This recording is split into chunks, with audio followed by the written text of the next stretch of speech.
super cycle that came for the U.S. and Europe after the 2008 financial crisis could be knocking on China's door. They said that it is over. So the world's second largest economy is facing an economic decline. Well, no surprises for the guessers, as everyone is now aware that we're going to discuss today the gloomy picture of China. If there is one word that can actually sum up the current situation in China's economic situation, then it would be fragile. Yeah, the economic data of the last few months have revealed startling facts that will definitely shock you. Chinese households have cut down on spending and are moving towards saving more. Businesses are also not in a good place as they are borrowing money and investing at a declining pace. Overall, the job situation has been stable as of now, but the unemployment rate of Chinese youth has increased so much that Beijing has come to a decision not to release the actual data. So what's happening in China and why? If the next thing that China has been making news about after COVID-19 pandemic, then it's an economic crisis. Let's take a larger perspective of the situation in China. China's economy losing further momentum. Okay, they are out and not good. All right. China slowing down, of course, affects Asia, affects the world. 我国经济长期向好的基本面没有变，对高质量发展也有坚定的信心。 The major problem here is that China's moving off its old economic growth model, but it hasn't moved comfortably into what's next. For the unversed, the economic in China grew on an average of 9% a year from 2000 to 2019. If we look at the growth pace of China now, i.e. in 2023, then it is reported that the growth has been slowing to almost half that pace. What a bunch of serious matters lies ahead, such as a huge levels of debt to a quickly aging population. The growth rate is expected to only drop off more and not rise up. So the big Chinese slowdown has increased a lot of curiosity of common people across the world. Even the experts are coming up with different perspectives. The economic slowdown in China has in fact created more implications on the geopolitical front. To put it in simple words, an economy that grows more slowly will also create more modest increases to tax revenue. It simply means that President Xi Jinping's government may have to reconsider several tough options in the matters of technological development subsidy, undertaking philanthropic work when it comes to assisting other nations, and acquisition of weapons that actually move the power balance in the Pacific.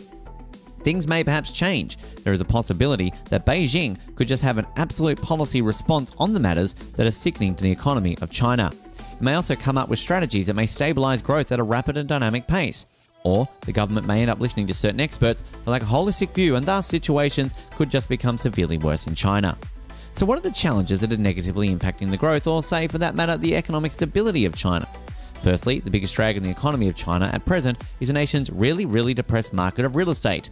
There are falling home prices, people are just being angered, and moreover, developers are defaulting on their debts. Isn't it strange? Despite being the most populated country in the world, China could have simply used its human resources to overcome the economic slowdown.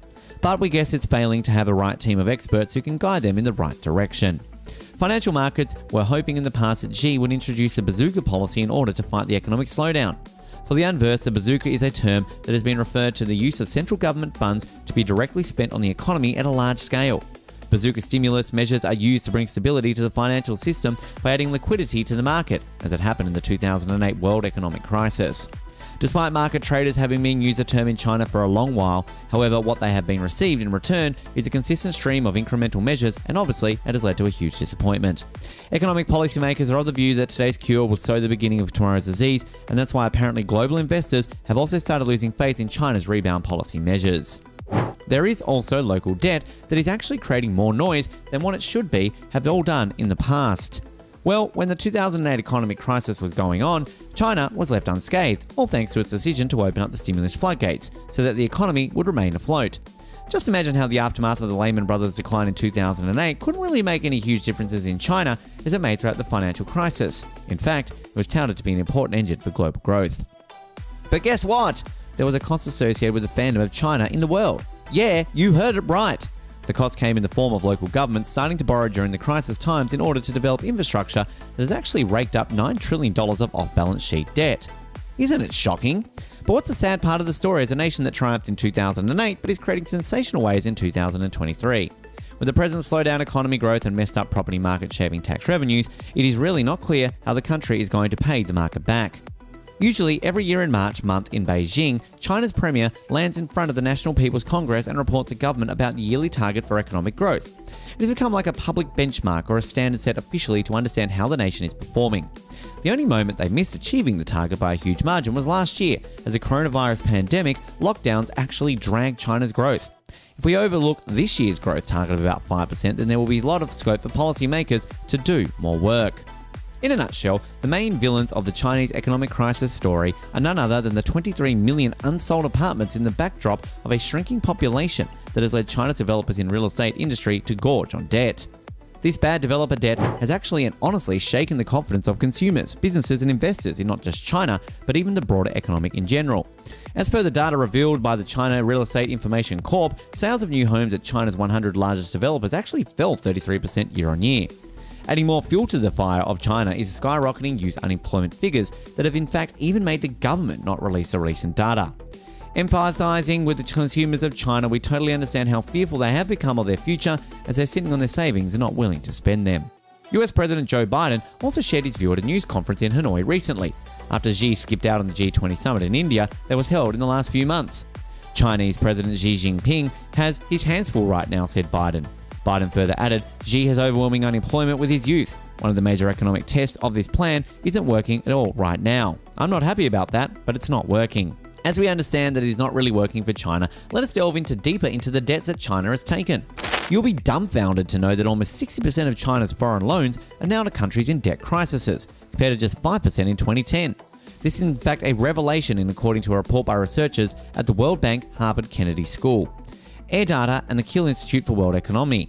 Additionally, a total of $76.8 billion in debt was renegotiated and in some cases written off completely between 2020 and 2022, according to the Rhodium Group.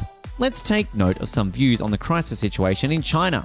If China's worst economic crisis since the Cultural Revolution, says James H. Nolt, an adjunct professor at New York University and senior fellow at the World Policy Institute. One of the biggest mistakes in Chinese foreign policy in the last half century has been lining up with Russia. Much of that $1 trillion in BRI capital has been thrown away, says Nolt. Many of those projects will never be completed and will never return anything. This is really vital considering local governments of China are still unable to heal from the scars that the coronavirus pandemic brought the country. They certainly ran through large-scale debts just so they could satisfy the uncompromising testing and lockdowns implemented by Beijing. So in 2022 itself, the local government debt actually reached 92 trillion yen, $12.8 trillion, or 76% of economic output. There were a few public protests held when the civil person pay was slashed in several provinces. There is no denying the fact that along with the world, even people in China suffered in terms of lives and economic during the COVID-19 times. There was a huge backlash that the government had to deal with when the first cases of COVID-19 was found in Wuhan in China. But considering the very, very bad situation that China is presently in, we really don't know how it will hurt itself and others in the near future. Do you think that a huge country like China in terms of everything can be written off completely? Share your views and thoughts with us in the comments below. If you liked our video, hit the like button and subscribe to our channel.